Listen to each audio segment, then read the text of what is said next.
আরজিকর কাণ্ড নিয়ে প্রতিবাদে নেমেছে বাংলার মানুষ। তাই ভয় পেয়ে গুন্ডা নামিয়ে প্রতিবাদ দমন করার চেষ্টা করা হচ্ছে। বৃহস্পতিবার দুর্গাপুরের শহীদ বিমল দাশগুপ্ত ভবন থেকে রাজ্যের মুখ্যমন্ত্রীকে নিশানা করে এমনটাই মন্তব্য করলেন ডিওয়াইএফআই নেত্রী মীনাক্ষী মুখোপাধ্যায়। উল্লেখ্য, বুধবার দুর্গাপুরের পুর নিগম মোড়ে ডিওয়াইএফআই এর মিছিল চলাকালীন হামলার অভিযোগ ওঠে তৃণমূলের বিরুদ্ধে। দুষ্কৃতীরা মিছিল লক্ষ্য করে বোমা ছোড়ে মারধর করা হয় ডিওয়াইএফআই কর্মীদের, এমনটাও অভিযোগ।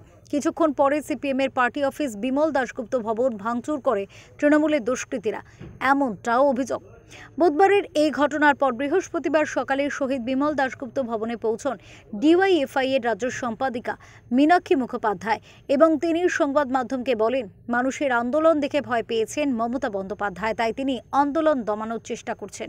ভয় পেয়ে গেছেন, তাই চেষ্টা করছেন গোটা রাজ্যের প্রতিবাদী স্বরকে দমানোর।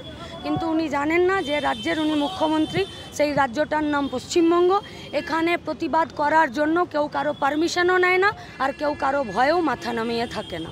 পাশাপাশি তিনি দাবি করেন, আরজিকর কাণ্ডে কয়েকজনকে আড়াল করার চেষ্টা করছে রাজ্য সরকার। 7 বছরের একটা বাচ্চা মেয়ে নিজের পাড়ায় ধর্ষণ হয়ে গেল, 7 বছরের।